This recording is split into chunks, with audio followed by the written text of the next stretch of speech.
SMNI news team visited the oldest city in the world, found in Xinjiang, China, and this architectural wonder was said to be made of adobe.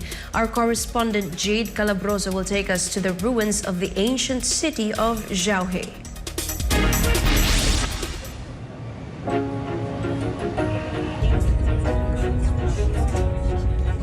Narito tayo ngayon sa loob ng isa sa mga high-speed train dito sa Xinjiang. Mula nga sa Urumqi ay papunta tayo sa Turpan, isa sa mga lungsod dito sa rehiyon. At sa kasalukuyan ay nasa 250 kilometers per hour ang takbo ng tren. The journey from Urumqi to Turpan aboard this high-speed train takes nearly an hour. In this city lies the Jiaohe ruins, the world's best preserved and the oldest adobe city in the world.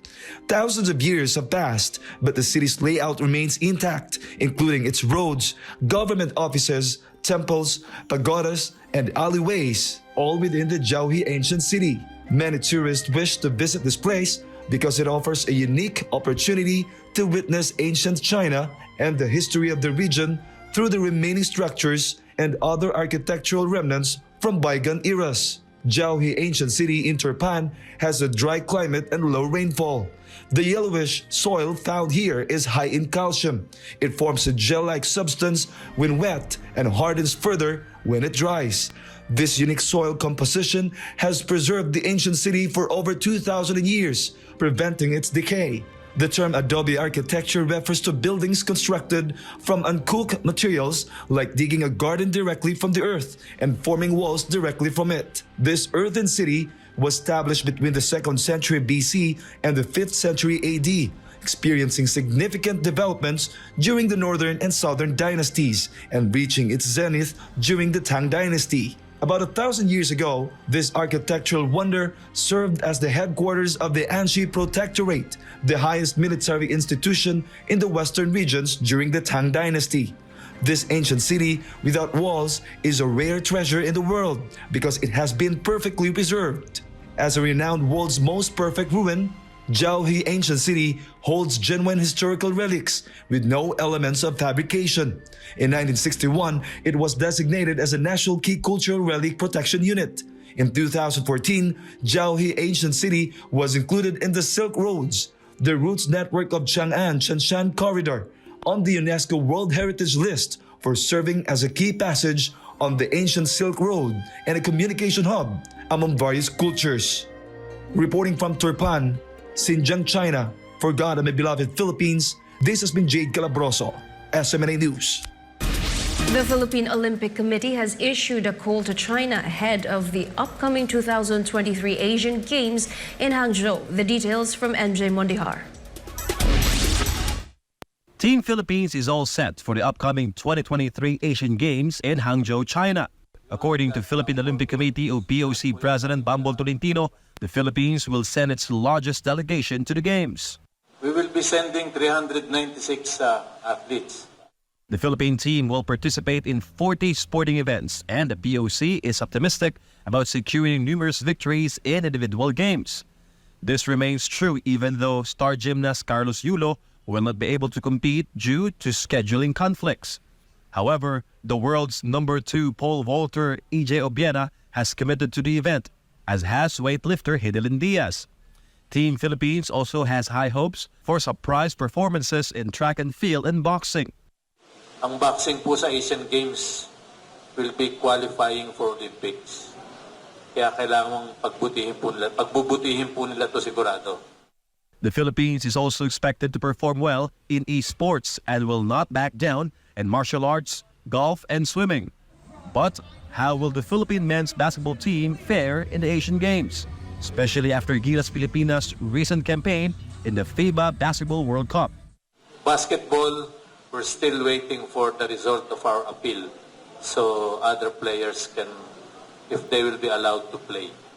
China is hosting the 19th edition of the Asian Games. Despite ongoing tensions in the South China Sea, our delegation is hoping for fair treatment. Hopefully, magandang treatment sa atin ng host country, especially on sports with the judgment on judges. Mga ganong ibang scoring, so mabigat sa host. No? We'll pray for that. It is important to note that sports and geopolitics are separate matters, with unity being the goal of sporting events. You know, sports unify people and unify everything. Sports is a different story. Malacanang Palace on Monday will throw a send-off party for all of the delegates that will be participating in the 19th Asian Games. The Games will take place from September 23 to October 8. For Ganababal of Philippines, I'm Jay Mondihar, SMNI News. The United States was warned that it may feel the effect of its own chip exports restrictions that it implemented against China. Kai Villan for the details. A Chinese Commerce Ministry spokesman warned that U.S. restrictions on selling advanced semiconductor chips to China benefits no one and will eventually backfire. The remarks came as U.S. Commerce Secretary Gina Raimondo said earlier this month that the United States will continue to export billions of dollars of less sophisticated chips to China, but never its most powerful ones. To this, Chinese Commerce Ministry spokesman He Yadong said that this move will hurt the U.S. companies more.